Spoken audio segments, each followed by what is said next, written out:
Hey there, in this video, I am going to share the best way to release weight that no one is talking about. This goes deep. It's way bigger than food, what to eat, and working out or anything like that. It is actually the emotional component of weight loss, and it is one of the biggest predictors of lasting weight loss success.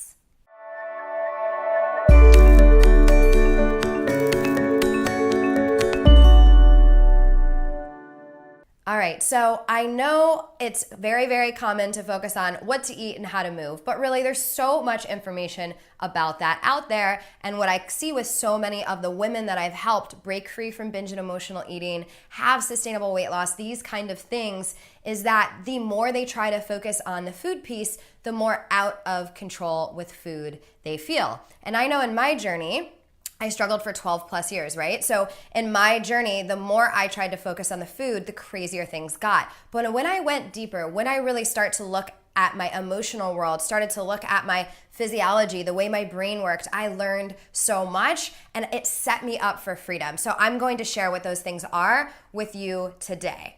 All right, so the first side of it is really just the emotional component, like I mentioned, but oftentimes what people don't realize is they actually have a lot of fear of the result, like fears of what will happen, let's say, if they lose weight. And I know if you're watching this, you might think I'm absolutely crazy. You might want to lose weight at all costs, right? Like whatever you need to do, just get it off and keep it off. But like, think about it. When someone loses weight, sometimes they put themselves out there more, sometimes they're more exposed. A lot of times people will hide behind a wall of weight and use weight as protection, use weight as a barrier, them in intimacy, them in connection. I know for me, let's say I would always end up binge eating or overeating more like post breakup, or I used to think it was just normal emotional eating. You see it on TV, like the girl with the ice cream when she's sad after a breakup. But what I uncovered with a coach was really, I put myself out on dating sites and things significantly less when I was in that binge mode, when the weight was coming on, when I was isolating. And so in a weird way, the binging, the isolation, the weight was actually protecting me from putting myself out there. And you and I know right now that this isn't like a real protection. This is not great logical thinking, but your subconscious mind, if you have these limiting beliefs, will do some crazy things to keep you quote unquote safe or comfortable, even if it's in a position as uncomfortable as binge or emotional eating, gaining weight, whatever that might be. Another thing I see is an overlap between the emotional and the physiological component. So we've talked before on this channel, but I'll say it again. So how important really calming the stress response in the body is. And I see so often when people are on this weight loss fight, this quest, hitting the gym really intensely, not eating enough, focused on weight loss, focusing on how far they have to go, all these things, they get their body in a stress response. And if you think about like the fight to lose weight, it's like I'm clenching my hands, it's tension. Now, if you want to release something, do you think you need to be in a tense place, or do you think you need to be in a released place? What do you think is going to set your body up to let go, to release? It is going to be reducing some of that tension. So there are physical things you can do to decrease the stress response, and ultimately it's going to come back to your inner state. If you are in a state of fighting, of scarcity, of focusing on how far you have to go and all these things, of pushing your body, controlling your food, this is getting you in a place where your stress response is going to be active and ultimately hurt your weight loss chances. When the stress response is active, digestion slows down, metabolism slows down, weight stores around the stomach region, it's hard to build muscle. So many things happen when we are in this tense place, and ultimately the body goes into a survival mode and holds on to weight at all costs. And last but not least, you heard me mention letting go. This is going to seem so counterintuitive, the idea of letting go of weight loss to lose weight.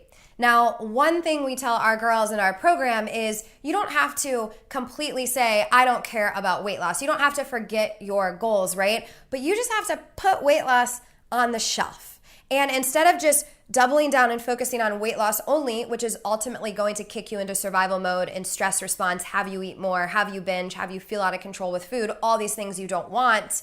You want to focus on healing the relationship with yourself and your body, nourishment, honor, care, sorting through any of these internal things and letting go of the control, letting go of the struggle, letting go of even maybe the identity that you are someone who struggles with weight, that you are someone who struggles with food, and really embracing this idea of releasing, of trusting the process, of trusting your body, of nourishing, honoring, and caring for yourself. And ultimately, this will take you out of that stress response and get you in a centered place to maybe do some of that deeper work to kind of open the hood of the car and see if maybe there's some of those subconscious beliefs like fear of being seen, fear of your own brilliance, fear of what will happen if you do lose weight, what will happen with your friends, what will happen with your family, or, maybe just a lack of belief in yourself. So often there are some things underneath the surface in our subconscious mind that cause self-sabotage.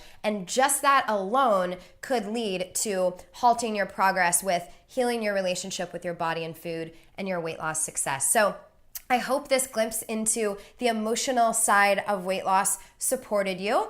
And it goes way beyond emotions, right? There are so many different components, and anyone who preaches just a linear, one-sided approach isn't giving you everything you need. And I know when you hear this stuff for the first time, it can be a lot to take in. I want you to know that no matter what's going on in your emotional world, whatever happened in the past, you are not broken. You don't have to fix yourself to fix your relationship with food. However, this awareness and this coming home to yourself and your body is going to be what ultimately sets you up for weight loss that's sustainable and freedom.